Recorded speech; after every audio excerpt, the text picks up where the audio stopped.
Y hermanos, como dijimos la vez pasada, ya estamos en agosto. Ya en un ratito vamos a poner el árbol, ¿verdad? Se está yendo el tiempo muy, muy rápido. Bien, ok, nada más le quiero recordar que el siguiente mes, el mes de septiembre, vamos a tener en la escuela dominical los discipulados por pequeños grupos. Entonces, vamos a darle la oportunidad. De nuevo, hermanos, ustedes pueden hacer sus pequeños grupos. Aquí, Oh, perdón. Sí. Gracias. Entonces, usted puede hacer su pequeño grupo. Recuerde que estamos hablando de grupos de 3, 4, ¿verdad? Ustedes hagan los grupos nada más. Cuando ya usted tenga un grupo definido, nada más avíseme. Ya, ¿verdad? Nada más, mi sugerencia es, cada grupo por lo menos debe tener un hermano que tenga más madurez y tiempo en la fe, ¿ok? ¿Verdad? Porque no queremos mire, una anécdota, ¿no? Me acuerdo que una vez, pues como muchachos que pues no sabíamos nada de la Biblia, nos tocó a 2 jóvenes nuevos y yo confiando que el otro sabía, ¿verdad? Y oye, pues vamos a hablar de Cristo, ¿ah? Pues tú les hablas, no, yo no sé, no, pues yo tampoco. ¿Y ahora? Pues, y el otro, pues vamos a regalar folletos. Y si nos preguntan algo, pues ojalá no nos pregunten. Y así o sea, queremos evitar eso, ¿verdad? Que estén 4 en el grupo y pues tú sabes, no, yo tampoco y tú tampoco y pues, ¿y ahora? Entonces, ¿verdad? Queremos que hagan grupos, queremos que los grupos sean orgánicos, ¿verdad? Y de nuevo, todo el que no quiera o no pueda tener un grupo, vamos a estar todos juntos, ¿verdad? Pero todos los demás, pues vamos a acomodar aquí para tener oportunidad de tener un grupo. Entonces, por favor, vaya pensando en eso. Yo sé que algunos ya más o menos me dijeron sus grupitos, pero eso vamos a hacerlo durante el mes de septiembre, ¿ok? Entonces, por eso estamos dándole un buen esfuerzo a avanzar con Romanos y Génesis. Ok, bien, hermanos, acompáñenme su Biblia, por favor, Génesis capítulo 34. Hicimos la lectura, ¿verdad?, de esta historia.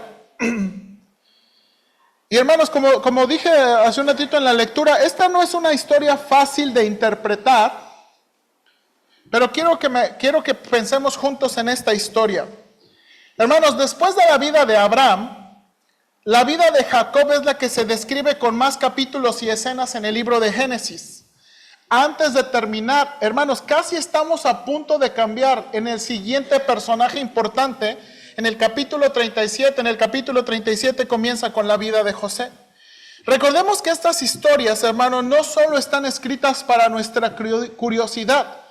Estas pretenden ser las historias del pueblo de Dios, en la que nos enseñará indirectamente las cosas para imitar y las cosas para evitar. Siempre los narrativos funcionan en esa manera. Su enseñanza es indirecta y se basa en la reflexión personal del lector hacia la historia. Si usted se acuerda, por ejemplo, en Deuteronomio capítulo 6, cuando Dios, en ese famoso Shema que le dice, oye Israel, nuestro Dios, Jehová uno es, y amarás a Jehová tu Dios de todo tu corazón, de toda tu alma, de toda tu mente, con todas tus fuerzas. Ahora, los siguientes versículos nos dicen cómo amar a Dios. Y estas palabras que ya te mando hoy estarán sobre tu corazón y las repetirás o enseñarás a tus hijos y hablarás de ella estando por el camino, al acostarte, al levantarte. Entonces, cuando Dios está diciendo eso, Él no está pensando que la conversación familiar nada más iba a tener que ver con mandamientos. No. En la conversación familiar que Dios quiere que los judíos tengan, adivine también qué van a estar. Las historias de la vida de Jacob. ¿Ok? Ahora, déjame que es una mala comparación, pero que es muy real. Así como cuando luego nosotros nos ponemos a platicar de una película, una serie, ¿verdad? Oh, que la viste, oye, viste aquí, sí, ¿cómo va a terminar? Y que no sé qué. Y nos ponemos, ¿sí o no? Hacemos eso, ¿sí o no? Bueno, las historias del Antiguo Testamento fueron diseñadas para poder tener de nuevo esa plática y esa conversación sobre la vida de los patriarcas, porque estas historias, hermanos, formaban de nuevo, describen, hermanos, la fe de una forma real. Hermanos, estas historias de los patriarcas nos enseñan que la fe no nada más es un concepto aquí en la cabeza, sino que la fe realmente se vive y que, hermanos, en el camino de la fe hay ciertas dificultades. Y de nuevo, estas historias son importantes. Hermanos, las historias que tenemos describen lo que pasará a Jacob si regresa a una posición cómoda en donde no tomará liderazgo y no obedecerá a Dios en lo que ella ha dicho claramente. Jacob le hizo una promesa que todavía no había cumplido, ¿se acuerda? Génesis capítulo 34 nos da una escena donde Jacob había hecho una promesa a Dios que todavía no está cumpliendo. Hermano, Dios había cumplido cada cosa que Jacob pidió, pero todavía Jacob está en una posición de letargo y lentitud espiritual. Jacob todavía no está listo para obedecer. Hermanos, esta escena en la vida de Jacob revelará algo en cuanto a nuestra propia vida espiritual. ¿Será que lo que le está pasando aquí a la familia de Jacob en Génesis capítulo 34 estará revelando algo de nuestra vida espiritual? Hermanos, tenemos las historias de los misioneros, ¿verdad? Si usted se da cuenta, ahí en el librero abajito tenemos historias de los misioneros. Y las historias de los misioneros son impresionantes, ¿sí o no? ¿Verdad? Pues la que yo, ahorita perdón, no he leído, ¿verdad? Pero la última que leí fue la de William Carey, que se conoce como el padre de las misiones modernas, yendo de Inglaterra a India. Y hermanos, la historia de William Carey es emocionante. Pero también las historias de los misioneros tienen a veces cosas un poquito tristes. Y a él, hermano, se describe como un hombre de fe. Pero su esposa es otro boleto. Si usted mira la historia de William Carey, su esposa fue una mujer que le costó confiar en Dios. Una esposa que le costó confiar en Dios. Y hermanos, fue difícil los primeros años de William Carey. Tenemos otra historia, ¿verdad? Adoniram Hudson, ¿verdad? Adoniram Hudson está yendo a Birmania, es una parte cerquita de la India, hermanos, en el tiempo en que estalló la guerra. Hermanos, y la esposa de Adoniram Hudson, no sé si resumirlo así, pero se volvió loca, hermanos. Hubo muchas cosas difíciles. Hermanos, yo no quiero juzgarla. Pero hubo algo en su vida que no siempre le ayudó y fortaleció su fe. Pero eso es interesante. En la vida de grandes hombres y grandes misioneros también vemos ejemplos donde no todo es heroísmo, no todo es fortaleza, no todo es victoria. Y hermanos, así es la vida cristiana. La vida cristiana así es. Y esta es la escena. Ahora, hermanos, ¿qué es lo que nos va a enseñar esta historia? Déjenme resumirlo así, déjenme repetirlo 2 veces. La falta de obediencia demuestra falta de crecimiento espiritual. La falta de obediencia demuestra falta de crecimiento espiritual. Una fe que es lenta, pasiva e indiferente. Una fe, si puede recordar esta frase, porque esta es una frase que voy a estar enfatizando. Una fe que es lenta, pasiva e indiferente. Hermanos, se puede tener una fe lenta, pasiva e indiferente. Y vamos a orar, por favor. Señor, ayúdame, por favor. De nuevo, esta no es de las historias heroicas que uno quisiera predicar, pero es una de las historias reales que tú registraste para enseñarnos lo que puede causar nuestra falta de obediencia, pero especialmente la fe que es pasiva, lenta e indiferente. Ayúdame, Señora, a explicarlo lo mejor posible. Leímos ya la historia. Ayúdame a ir por los detalles ágilmente, Padre, por favor. Te lo suplico en Cristo Jesús. Amén. Hermanos, antes de llegar a la historia, de nuevo, en esta historia ya la leímos, ¿verdad? Vemos una muchacha que sale de su casa. Si pudiera, hermanos, si pudiera traspasar esta historia moderna, Dina es una muchacha joven de la casa de Jacob y de pronto se fue a una fiesta y en la fiesta había un muchacho rico llamado Siquem que la ve, la engaña, se acuesta con ella. Si usted se dio cuenta, la Nueva Traducción Viviente dice la violó. ¿Se acuerda? La Nueva Traducción Viviente dice la violó. Y ahorita vamos a ver ese detalle porque es difícil, ¿verdad?, de saber si realmente. Entonces, de nuevo, esta mujer en una fiesta, ¿verdad?, tiene este hombre. Ahora, pero ya que haya pasado lo que haya pasado, se enamora de ella. Y ahora la quiere tomar como esposa. Y entonces continúa. Ahora, hermanos, aunque todo está pasando con Dina, todo está pasando con sus hijos y con la gente de ahí, al final, hermanos, tiene que ver con la vida de Jacob. Esto tiene que ver con la vida de Jacob. Ahora, las escenas anteriores, hermanos, de nuevo, uno tiene que pensar, ¿cómo es que llegamos a esta historia? Más o menos, dicen los comentaristas, José, ¿se acuerda? Tiene 17 años cuando Jacob salió de Siquem. Jacob tiene 17 años. Perdón, José tiene 17 años. Dina probablemente tiene un año menos que José. Entonces, hermanos, esta escena que está pasando en Génesis capítulo 34 es una escena entre que los hijos de Jacob tienen 16 y 22 años. ¿Okay?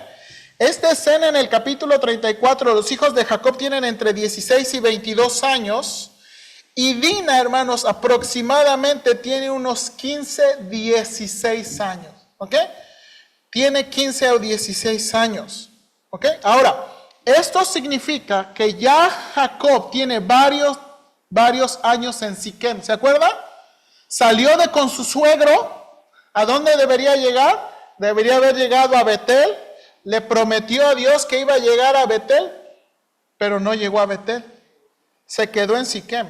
Y sus hijos se están haciendo grandes en esa ciudad. ¿Ok? Ahora, hermanos, ¿qué anticipa la historia de Jacob? ¿Por qué le sigue llamando Jacob si Dios ya le había cambiado el nombre a Israel? Hermanos, el narrador utiliza, dice el hermano Walkie, ¿verdad?, su nombre Jacob en lugar de su nombre nuevo Israel, porque el narrador va a enfatizar la pasividad de Jacob al señalar repetidamente las obvias relaciones familiares que parecen no tener impacto en las acciones de Jacob. Hermanos, ya habíamos visto en la vida de Jacob cuando él, ¿qué? ¿Se acuerda cuando sus esposas lo están intercambiando? ¿Se acuerda cuando sus esposas están peleando porque que los hijos y que no sé qué? ¿Y qué hace Jacob? Él coopera, ¿verdad? Ahora, hermanas, eso pasó un tiempo antes de ser transformado. Conoció a Dios, fue transformado por Dios. Pero ahora llegamos a ver que está volviendo a ser como ¿qué? Como Jacob. Y hermanos, este capítulo no contiene oraciones, no contiene revelaciones divinas, no contiene bendiciones. Hermanos, no sé si se dio cuenta, no hay ni una mención explícita de Dios en este capítulo. Hermanos, esta historia de nuevo es una de las historias que nos enseña que a veces cuando la fe es lenta, pasiva e indiferente, parece que seguimos siendo las mismas personas. Hermanos, cuando la fe es pasiva, lenta e indiferente, parece que seguimos siendo las mismas personas. Ahora, tenemos dos escenas grandes. Déjame decirle, la primera, hermanos, ¿cómo podemos resumir esa escena trágica donde una de sus hijas está siendo deshonrada? Déjame resumirlo así.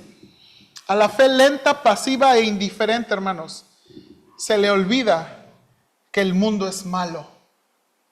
A la fe lenta, pasiva e indiferente, se le olvida que el mundo es malo.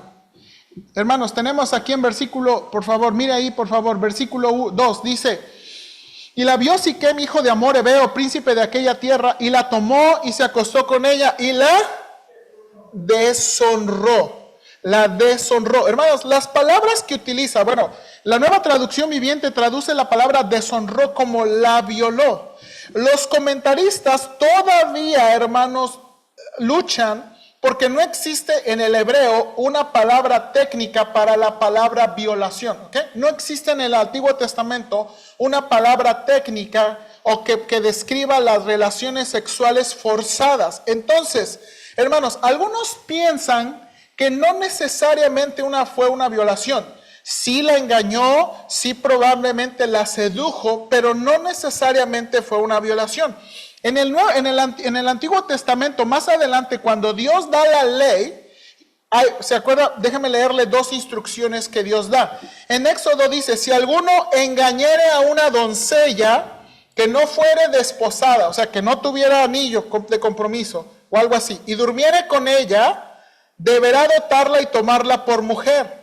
Si su padre no quisiera dársela, él pesará plata conforme a la dote de las vírgenes. ¿Ok? Eso dice en Éxodo. En Deuteronomio dice: cuando algún hombre hallare a una mujer virgen que no fuere desposada, y la tomara y se acostare con ella, y fueren descubiertos, entonces el hombre que se acostó con ella dará al padre de la joven 50 piezas de plata, y ella será su mujer. Por cuanto la humilló, no la podrá despedir en todos sus días. Entonces, en el Antiguo Testamento contemplaba una escena parecida.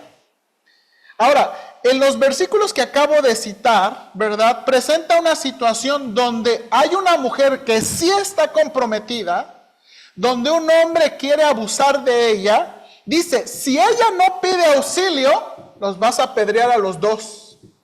Pero si ella pide auxilio y no hubo nadie que la escuchó y se comprueba, vas a matar ¿qué? Al abusivo. Entonces, hermanos, de nuevo, esta situación no sabemos. Puede ser que sí la violó, o puede ser, hermanos, sencillamente que, de nuevo, como lo describí, una situación moderna. Está esta muchacha en la fiesta, el hombre la seduce como un niño rico, porque vamos a ver que es un niño rico, ¿verdad? Y se acuesta con ella. Ahora, dice el versículo 3, y su alma se apegó a Dina, la hija de Lea, y se enamoró de la joven y habló al corazón de ella.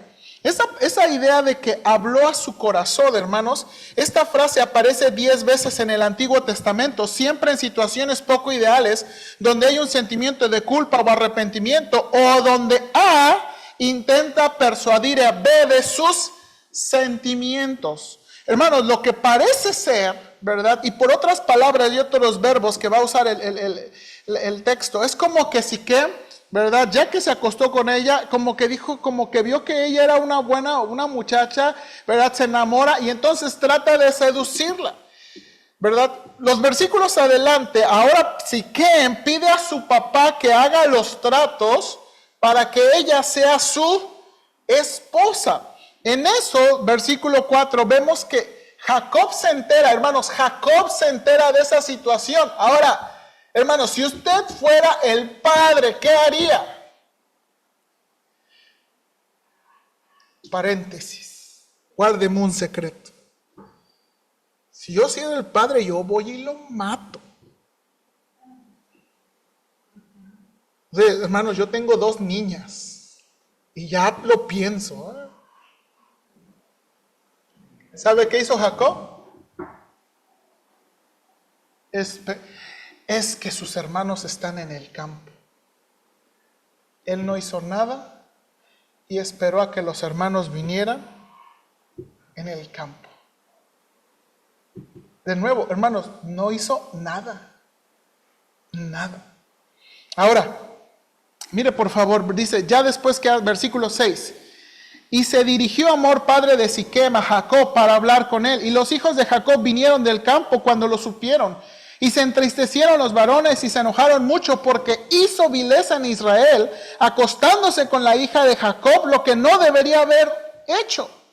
Y Hamor, aquí está el papá, habló con ellos diciendo, el alma de mi hijo Siquem se ha pegado a vuestra hija, os ruego que se la deis por mujer. Hermanos, sin ningún sentido de culpa o remordimiento, Hamor pide, es que miren, a mi hijo le gustó mucho a su hija y pues ya, dénsela, miren, son dos muchachos jóvenes y pues están en la flor de la vida y, hermanos, sin ningún remordimiento. Hermanos, no estuvo bien lo que hizo. Y este hombre ni siquiera tiene pesar y culpa. No tiene pesar y culpa.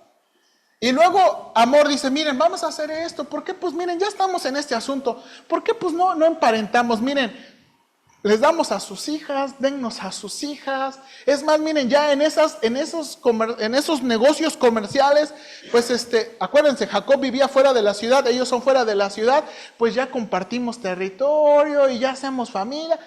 Anímense. Ahora, hermanos, hay que pensar en el tiempo en el tiempo cuando se está escribiendo esta historia. Los matrimonios no nada más funcionan como matrimonios de amor, también son tratados comerciales. ¿Se acuerda? También son tratados comerciales. Lo que está diciendo Hamor es, bueno, pues vamos a hacer. Ahora, acuérdense, hermanos, que Jacob era rico. Acuérdense que Jacob ya era rico. Entonces, Hamor está viendo de nuevo una situación muy conveniente. Ahora, hermanos, una de las cosas que tenemos que hacer es que no podemos leer las historias aisladas de su contexto, ¿ok? No podemos leer las historias. En el libro de Génesis, Dios nos ha dicho que Dios escogió a Abraham y Dios escogió su familia y que iba a escoger esta familia para bendecir las demás naciones. Pero hay un peligro. Abraham y sus hijos no pueden casarse con las familias de la tierra.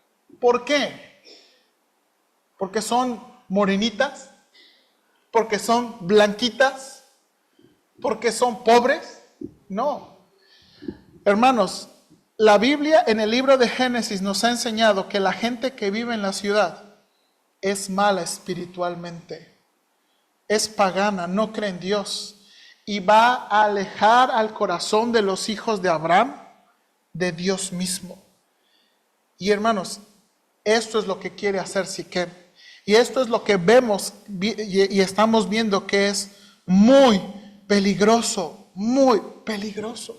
Entonces, hermanos, a la luz de todo Génesis no pueden aceptar. Jacob no puede aceptar, sus hijos no pueden aceptar. Ellos son el pueblo de Dios. Hermanos, en su historia Dios ha tenido que conseguir esposas lejos de esa ciudad porque son peligrosas. Su hermano, ¿se acuerda? Su tío Esaú se ha casado con las mujeres de ahí y ha sido peligroso. Mire lo que le acaba de pasar a su hermana por estar ahí en esas ciudades peligrosas. Viene un riquito y se acuesta con ella y hace como que nada pasa. Eso es peligroso en la ciudad. Ahora, cuando los hijos de Jacob contestan, ellos pudieron haber dicho Dios y todo, pero adivine qué dijeron. Dice, engañosamente, dice versículos 13 al 17, engañosamente ellos contestan que no pueden emparentar por causa de la circuncisión. Hermanos, debemos recordar que la circuncisión era una señal para ellos del pacto de Dios con Abraham y su familia. Más adelante en la ley, hermanos, vamos a ver que la circuncisión será una señal que demuestre que los gentiles se han convertido a Dios. En este caso, los hijos de Jacob no están interesados en que la gente se convierta o conozca a su Dios, porque Dios está fuera de sus tratos. Están hablando de la circuncisión nada más como una señal física en su cuerpo, pero no le están diciendo, ¿por qué tienen la circuncisión? La circuncisión es ¿por qué? Porque adoramos a Dios. La circuncisión es parte de nuestra religión, es parte de nuestra creencia, es la demostración física de que nosotros conocemos a Dios. Pero ellos no dijeron nada de eso, nada más dijeron, no, pues este asunto de la circuncisión, miren, vamos a hacer un trato. Circuncídense. Y así vamos a entrar. Hermanos, increíblemente Amor y Siquem aceptan el trato y convencen a la ciudad para que cumpla este requisito, para que puedan entrar en relación con la familia de Jacob. Hermanos, de nuevo, a la fe lenta, pasiva e indiferente se le olvida que el mundo es el mundo y que el mundo actúa con el mundo y que el mundo va a hacer todo lo que necesite para aceptar y agarrar todo lo que quiera. ¿Por qué digo esto, hermanos? Porque esta es la experiencia de las iglesias cristianas. Gente que, ¿verdad? Hombres, jóvenes que ven a las muchachas, hermanos, las jóvenes cristianas que son muy atractivas en muchos sentidos. Las han cuidado, las han protegido y entonces las ven como trofeos. Entonces, los muchachos, es que tienes que venir a la iglesia, pues vengo a la iglesia. Es que tienes que usar corbata, pues uso corbata. No es que tienes que partir, lo que quieran que haga, yo hago. Y hermano, la historia de muchas iglesias cristianas es, se casan, se aceptan y nunca más se vuelven a ver. Porque se nos olvida que el mundo es el mundo. Y que si al mundo hay que decirle que haga esto, lo va a hacer. Pero cuando lo consiga, adivinen qué, se va a ir. Estos hombres están actuando con el mundo. Ah, sí, nos circuncidamos. No, pues es que tienen que prenderle una velita, le prendemos lo que sea. Ahora, hermanos, esto es muy interesante. Cuando Amor va a hablar con su gente, miren lo que dice el versículo 21. Dice el versículo 21, estos hombres son pacíficos con nosotros y habitarán en el país y traficarán en él, pues aquí la tierra es bastante ancha para ellos. Nosotros tomaremos sus hijas por mujeres y les daremos las nuestras. Aquí, hermanos, Amor cambia un poquito la versión original donde dicen ellos, nosotros te vamos a dar a tus hijas y nosotros vamos a tomar. Aquí Amor está más o menos diciendo, me ofrecieron a sus hijas. Como que Jacob quería emparentar. Miren, ahora mire versículos 22 y 23. Mas con esta condición consentirán estos hombres en habitar con nosotros. Mire ahí esa frase. Para que seamos un pueblo. Que se circuncide todo varón entre nosotros, así como ellos son circuncidados. Ahora mire esta frase, versículo 23. Su ganado, sus bienes y todas sus bestias serán. Ahí está el asunto, hermanos. ¿Usted cree que estaba pensando? No, que sí, que la familia. ¿Qué estaba pensando?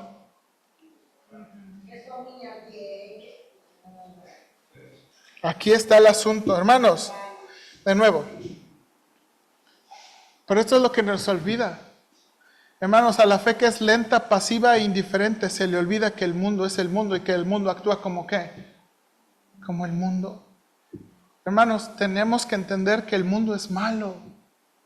Hermanos, la iglesia debe ser una lámpara. La iglesia debe alumbrar, la iglesia debe ganar al mundo. Pero ¿sabe qué también la iglesia es una protección?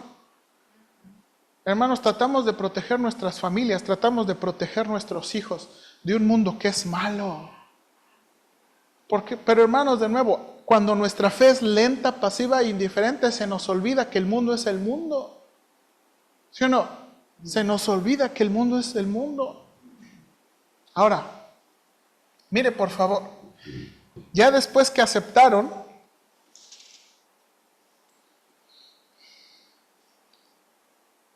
dice versículo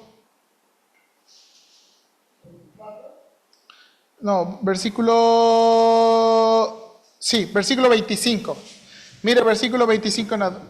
Pero sucedió que al tercer día, cuando sentían ellos el mayor dolor, dos de los hijos de Jacob, Sibeón y Leví, hermanos de Dina, tomaron cada uno su espada y vinieron contra la ciudad que estaba desprevenida y mataron a todo varón.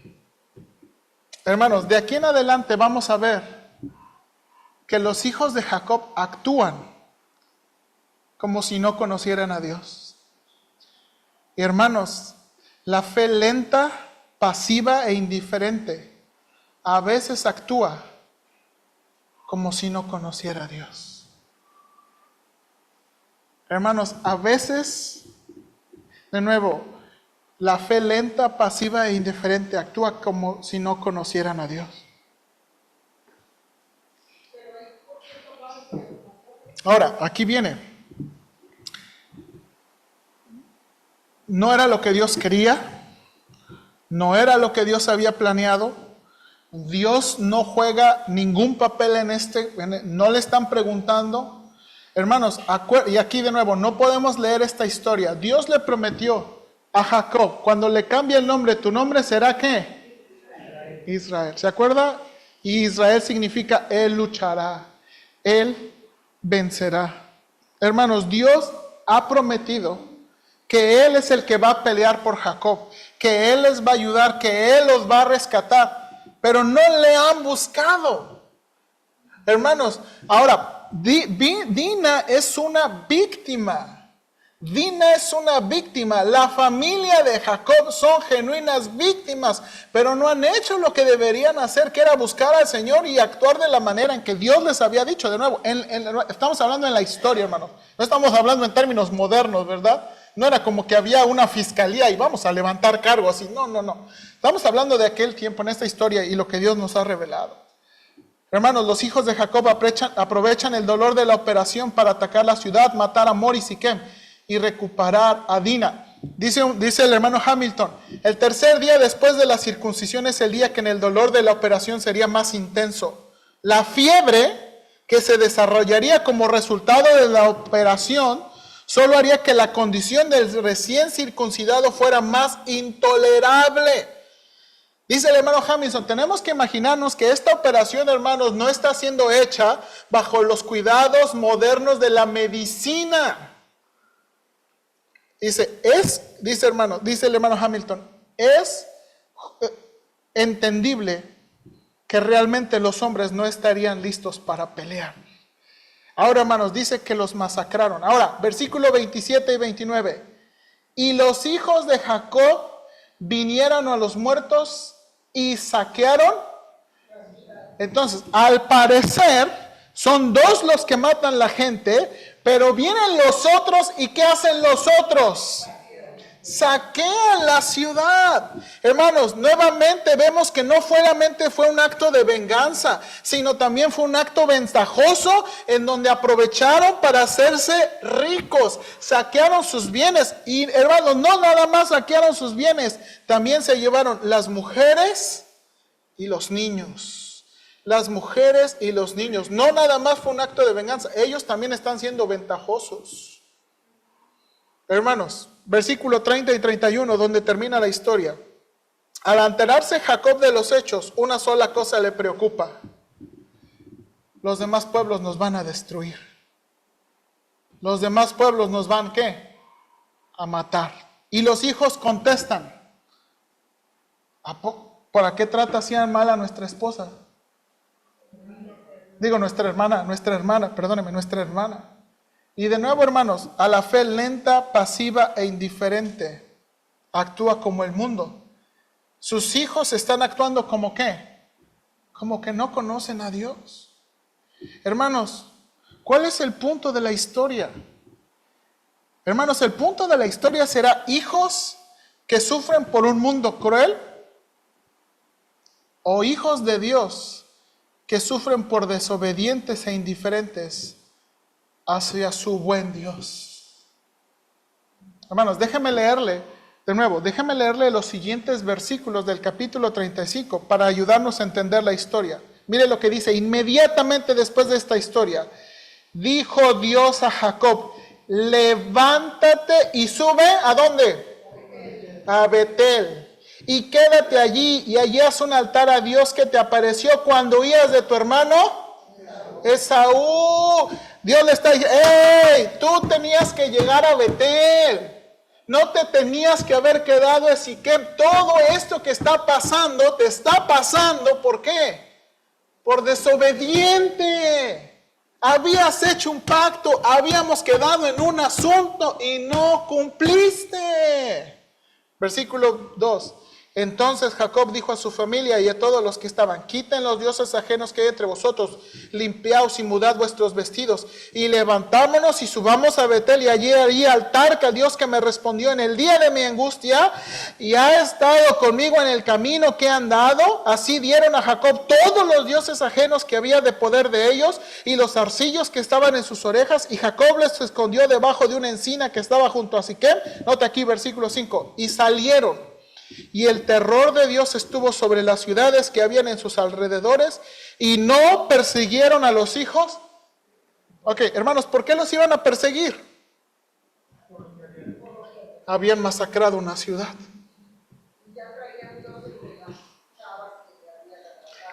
Exactamente, exactamente. Hermanos,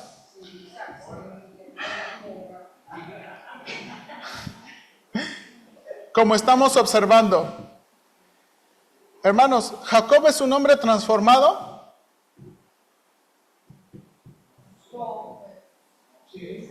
Hermanos, la Biblia dice que fue transformado, pero tiene un serio problema: su letargo espiritual. Me gusta esa palabra, hermanos. Letargo habla de somnolencia, lentitud, flojera. Hermanos, a diferencia de Abraham, este hombre avanzado, Abraham, hermanos, avanzó en su fe. ¿Se acuerda? Abraham también la regó. Pero a diferencia de Abraham, Jacob no ha avanzado en su fe. Su fe es lenta, su fe es indiferente, su fe es pasiva, y por ende le cuesta obedecer, y su lentitud le ha cobrado una factura a su familia. ¿Por qué no oró a Dios y buscó a Dios cuando sucedió lo de su hija? ¿Sabía que le estaba pasando por su falta de obediencia? ¿Sabía que le estaba pasando por su falta de liderazgo? Hermanos, ¿cuántas veces tiene que hablar Dios para que le obedezcamos? Es que realmente Dios tiene que tratarnos como niños chiquitos, que necesitamos que nos diga las cosas muchas veces, antes que nos movamos. Hermanos, ¿qué haría Dios en respuesta a nuestra falta de obediencia? Hermanos, ¿realmente Dios quiere castigarnos? ¿O simplemente nuestra falta de obediencia y los deseos de nuestro corazón serán nuestro propio castigo? Hermanos, lo que estamos viendo aquí en el capítulo 34 es que Dios no tuvo que hacerlos nada más. Los dejó en su desobediencia, los dejó en su comodidad, los dejó en su pasividad, hermanos, y los desastres vinieron solitos. Dios no tuvo que hacer nada. Él no le mandó amor, Él no le mandó así que Dios no hizo nada.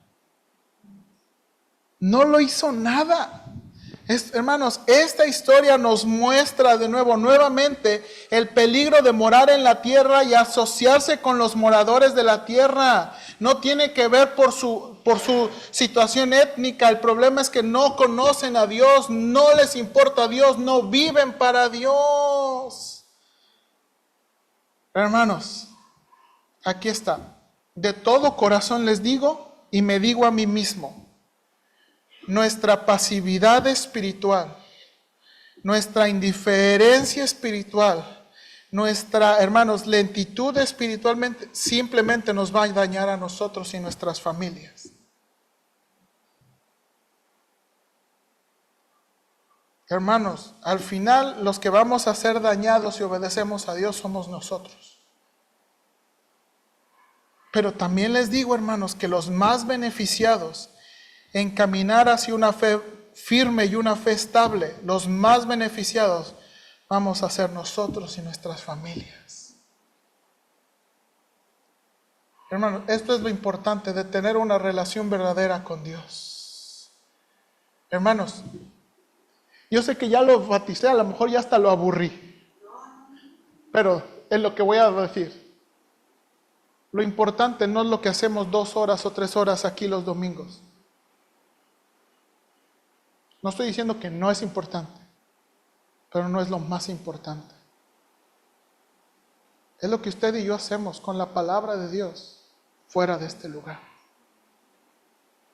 ¿Verdad? O sea, ¿cómo es nuestra fe? ¿Cómo es su fe y mi fe en nuestra casa? ¿Realmente estamos siendo obedientes? ¿Realmente estamos siendo obedientes en lo que Dios? Porque al final, a los únicos que nos va a afectar somos a nosotros. Solamente, por favor, hermanos, lo que hagamos, nuestra vida para con Dios, nuestra obediencia para con Dios, no está relacionada con las cosas religiosas que hacemos. Por favor, no se engañe, es con lo que vivimos cada día, con lo que usted hace en su casa, con lo que usted vive en su trabajo. Eso, hermanos, es realmente importante. Eso es realmente importante. Y los beneficiados vamos a ser nosotros y nuestras familias. Pero también los perjudicados vamos a ser nosotros y nuestras familias. Y me digo a mí mismo, hermanos, porque si yo, como padre, como pastor, sigo siendo lento, indiferente y pasivo en mi fe, en mi liderazgo, hermanos, eso le va a afectar a mi familia, le va a afectar a mis hijos. Y vamos a sufrir las consecuencias. Que Dios, hermanos, nos ayude a tomarlo seriamente. Seriamente. Vamos a orar, por favor. Señor, ayúdanos y danos gracia. De nuevo, Señor, esta es de las